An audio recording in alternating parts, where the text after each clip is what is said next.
Okay, I am sorry. I said I wasn't going to put anything out until this afternoon, but I got really excited about this, and so I wanted to share it.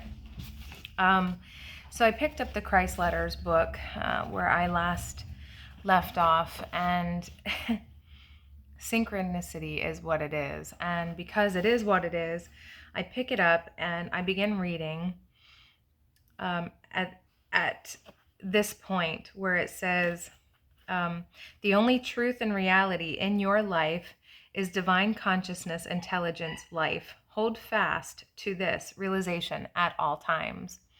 And in the video that I just posted, I had said that there are, a few things that we can hold fast to. So that was really funny because mine is the message of Christ. And the message of Christ, as I believe it, is one of truth and reality being the divine consciousness, intelligence, love. Okay, so it goes on to speak about, oddly enough, to find the kingdom of heaven in which the soul is in harmony with divine reality. There must come a time in your development when you no longer want to be drawn into the earthly perceptions and consciousnesses of human beings towards each other. You long to withdraw entirely and focus on spreading your own contact with divine reality to others. Beware that you do not force your spiritual way on others, irrespective of whether or not they are on the spiritual path themselves. At the same time, you must preserve your own serenity by not allowing others to take advantage of your good nature. You must clearly draw your lines of right and wrong. Prevent the selfishness of others encroaching on your privacy, which is likely to destroy your peace of mind. To ensure this, there is no need for your ego consciousness to assume dominance again. You can guard your privacy peacefully.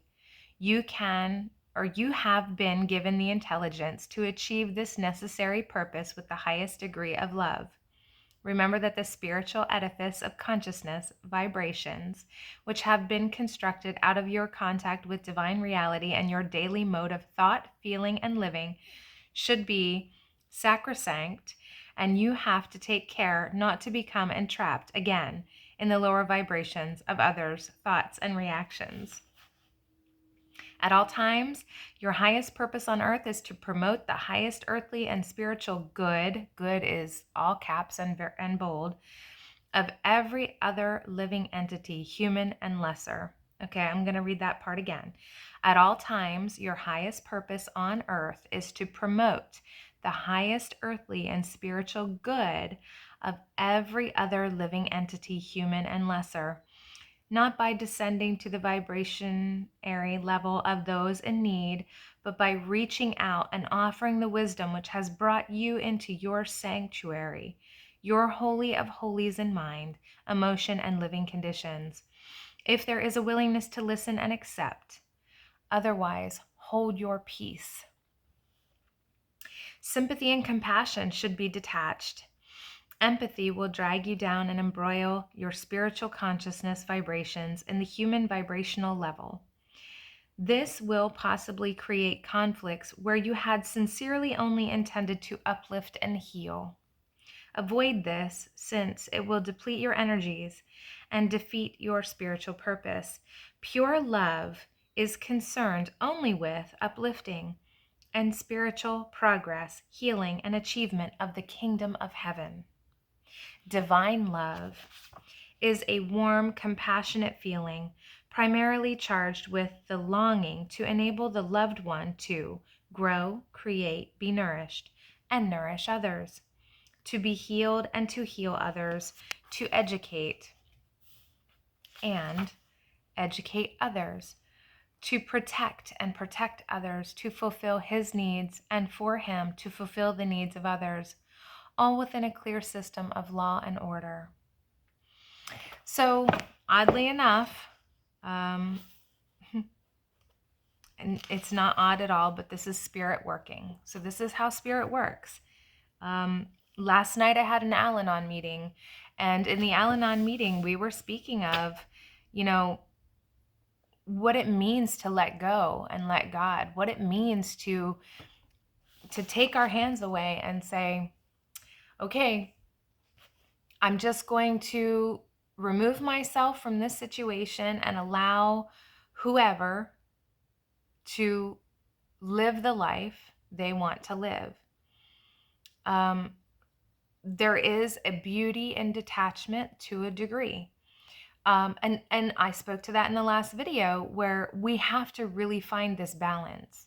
The balance of how helpful can I be? How much can I love and give before it becomes too much? And Al-Anon is a really, really good reminder of that, because we can want the absolute best for someone else, but we can't make them do it. We can't give them our will for them, though we might like to. We can't. And to buy into the idea that it's possible to do that, it's not. So we have to really just watch and allow everything to be as it's going to be, to a point. And it mentions that in here. There does come a point when you preserve your own serenity by not allowing others to take advantage of our good nature. And I would say again, I'm going to refer back to the kingdom of heaven. As long as that is truly our primary goal, as long as it is the most important thing to us to align with truth, and I'm just going to say truth, however you want to encapsulate that truth. For me, when I'm aligning with truth, I'm aligning with the absolute love that is all things and from which all things come. So my first religion ever,